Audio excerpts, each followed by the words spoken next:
Engineering झालं आणि आता पुढे काय? फक्त आय.टी. जॉब्सच डोळ्यासमोर आहेत का? नाही.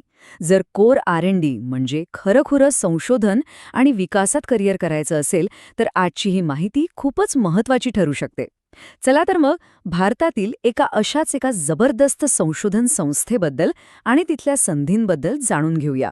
खरं तर अनेक इंजिनिअरिंग विद्यार्थ्यांना हा प्रश्न पडतोच, की R&D मध्ये करिअर करायचं आहे, पण सुरुवात कुठून करायची? तर याचं एक उत्तम उत्तर असू शकतं समीर. हो, SAMERE. चला तर मग आज आपण याच संस्थेबद्दल सगळं काही जाणून घेऊया अगदी सविस्तरपणे. ठीक आहे, तर आज आपण काय काय पाहणार आहोत. सगळ्यात आधी समीरची ओळख करून घेऊया, मग तिथे नेमकं काय काम चालतं आणि कोणतं तंत्रज्ञान वापरलं जातं ते पाहू. त्यानंतर आपल्यासाठी करिअरच्या काय संधी आहेत, निवड प्रक्रिया कशी असते आणि सगळ्यात महत्त्वाचं, समीरमध्येच करिअर का करावं यावरही बोलूया. आणि शेवटी हे क्षेत्र आपल्यासाठी खरंच योग्य आहे का या निष्कर्षावर येऊ. चला तर मग आपल्या पहिल्या मुद्द्याकडे वळूया. समीर म्हणजे नेमकं काय? ही संस्था आहे तरी काय? ओके, तर समीर याचं पूर्ण नाव आहे society for applied microwave electronics engineering and research. आता नाव थोडं मोठं आहे, पण सोप्या भाषेत सांगायचं तर ही भारत सरकारच्या इलेक्ट्रॉनिक्स आणि माहिती तंत्रज्ञान मंत्रालय, ज्याला आपण मेटी म्हणतो, त्याच्या अंतर्गत येणारी एक स्वायत्त R&D संस्था आहे. म्हणजे ही एक पक्की सरकारी संशोधन संस्था आहे आणि म्हणूनच तिला एक वेगळंच महत्त्व आहे. या संस्थेबद्दल काही इंटरेस्टिंग गोष्टी पाहूया. हिची स्थापना झाली आहे 1984 मध्ये आणि सगळ्यात भारी गोष्ट म्हणजे हिचं मुख्यालय आहे मुंबईत, तेही थेट IIT बॉम्बेच्या कॅम्पसमध्ये. यावरूनच या संस्थेचा दर्जा लक्षात येतो नाही का? फक्त मुंबईतच नाही, तर चेन्नई, कोलकाता, विशाखापट्टणम आणि गुवाहाटी इथेही तिची मोठी सेंटर्स आहेत. ओके, संस्था काय आहे हे तर कळालं, पण इथे नक्की काम काय चालतं, कोणतं तंत्रज्ञान वापरलं जातं? चला जरा आत डोकावून पाहूया. इथल्या कामाची व्याप्ती बघितली ना तर खरंच थक्क व्हायला होतं. इथे फक्त मायक्रोवेव्ह किंवा रडार सिस्टम्सवरच काम होत नाही, तर विचार करा, मेडिकल इलेक्ट्रॉनिक्समध्ये सुद्धा काम चालतं. म्हणजे MRI आणि अगदी कॅन्सर थेरपीसाठी लागणाऱ्या उपकरणांवर संशोधन होतं इथे. आणि एवढंच नाही, तर आपण ज्या 5G आणि 6G बद्दल फक्त ऐकतो, त्या फ्युचर टेक्नॉलॉजीवर इथे प्रत्यक्ष काम सुरू आहे. कमाल आहे ना? आता येतोय सगळ्यात महत्त्वाच्या भागाकडे. आपल्यासाठी इथे करिअरच्या काय संधी आहेत, म्हणजे कोणत्या पदांसाठी आपण अर्ज करू शकतो? चला बघूया. जर इंजिनिअरिंग झालं असेल, विशेषतः इलेक्ट्रॉनिक्स, मेकॅनिकल किंवा CSIT मधून, तर प्रोजेक्ट इंजिनियर ही एक परफेक्ट सुरुवात ठरू शकते. इथे तुम्हाला डिझाईन, टेस्टिंग, RF आणि एम्बेडेड सिस्टमवर थेट काम करायला मिळतं, म्हणजे खरंखुरं कोर काम. ज्यांनी BSc किंवा MSc केलंय त्यांच्यासाठी प्रोजेक्ट असोसिएट म्हणून संशोधनात मदत करण्याची संधी आहे. आणि डिप्लोमा किंवा ITI झालेल्यांसाठी टेक्निशियन म्हणूनही जागा आहेत. आणि हो, हे फक्त फ्रेशरसाठीच नाहीये.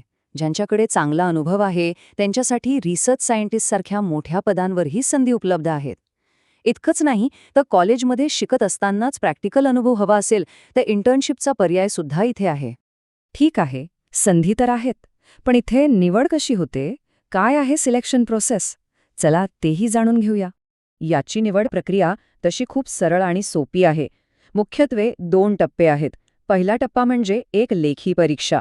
हो, आणि ही परीक्षा साधारणपणे गेट लेव्हलच्या अभ्यासक्रमावर आधारित असते, म्हणजे तयारी करणं सोपं जातं. ही परीक्षा पास झालात की मग दुसरा टप्पा, म्हणजेच पर्सनल इंटरव्ह्यू.